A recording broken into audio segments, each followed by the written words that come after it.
Bonjour à tous, bienvenue sur Plus de Verre, laisse béton. Aujourd'hui, on va parler de pourquoi se renseigner sur les plantes. Je vous ai fait une vidéo sur comment choisir vos végétaux au jardin de soins. Quoi? Il y en a qui ne l'ont pas encore vu? Ah, il va falloir repasser. Maintenant que vous avez vu cette vidéo et que vous êtes revenu sur celle-ci, on va donc s'intéresser à pourquoi se renseigner sur les plantes.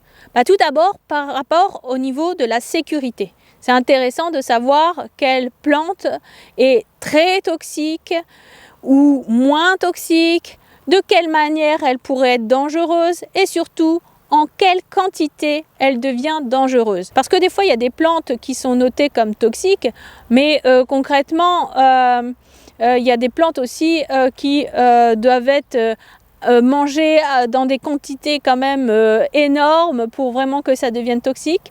Et il y en a d'autres, c'est juste à l'effleurement par exemple, au fait de toucher et autres. Donc ça, il faut quand même se renseigner un minimum sur les plantes que vous allez installer dans votre jardin de soins. Ensuite, comme je l'ai expliqué dans la vidéo sur le choix des plantes au jardin de soins, renseignez-vous sur aussi les plantes qui pourront remplir la mission que vous souhaitez qu'elles aient.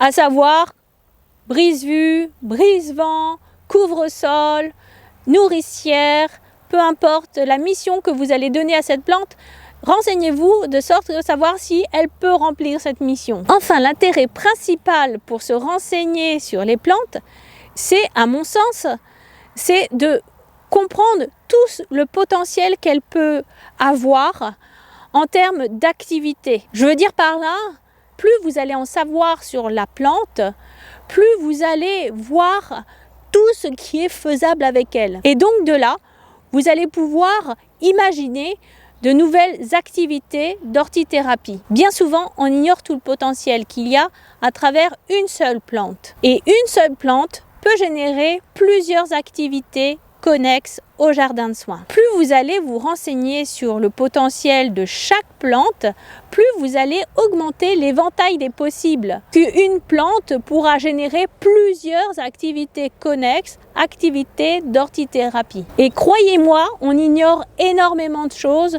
sur des plantes qu'on croit connaître. Imaginez, vous avez une plante et un potentiel de dingue. Maintenant, un jardin, c'est pas une plante, c'est des plantes.